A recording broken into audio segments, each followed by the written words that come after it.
In a significant move, the Senate of the Philippines, led by Senate President Juan Miguel Zubiri, strongly opposes the People's Initiative seeking joint voting with the House of Representatives for the amendment of the 1987 Philippine Constitution, expressing concerns over potential loss of Senate influence and a disruption of the delicate balance within the legislative body. VANESSA CLEOFAS tells us more.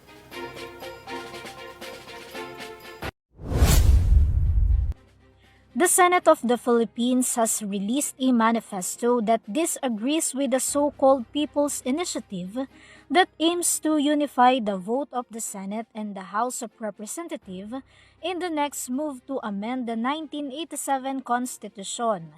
Led by Senate President Juan Miguel Zubiri, all 24 senators have agreed and signed on this manifesto. According to Zubiri, if the joint voting has been approved by both assemblies, the Senate may lose its voice in deciding the amendments of the Constitution due to their small numbers compared to the members of the House with more than 300 congressmen.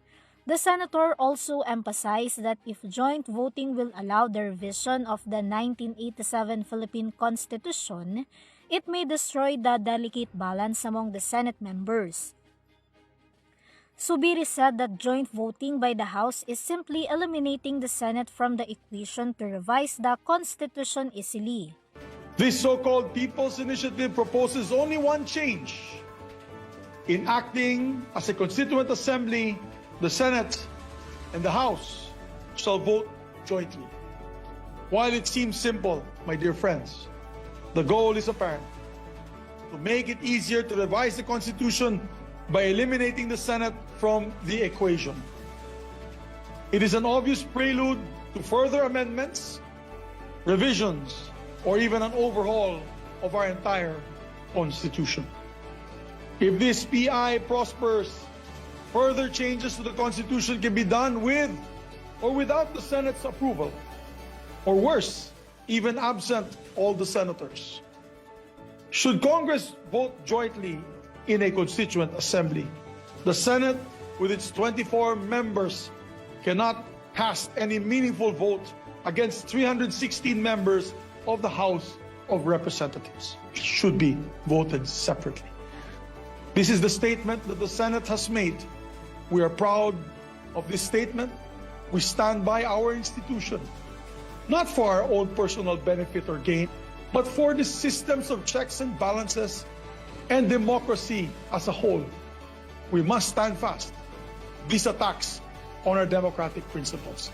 In a separate speech by Senator Ronald Bato de la Rosa, he said that the People's Initiative is becoming an instrument to take advantage of the weakness of Filipinos for the personal benefit of those who wants to gain power.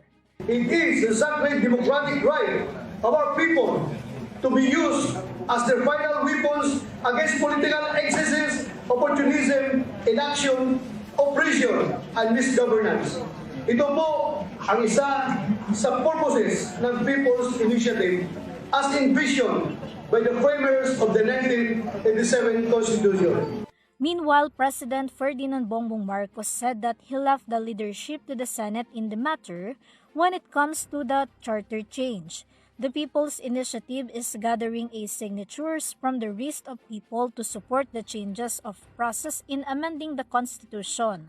On the other side, House Speaker Martin Romualdez insisted that the House did not endorse the People's Initiative, as well as sanctions direct participation by its member in signature gathering. He also said that the House of Representatives respect the outcomes of the process, affirming the People's Initiative as the purest form of democracy. VANESSA CLEOFAS for your TV News.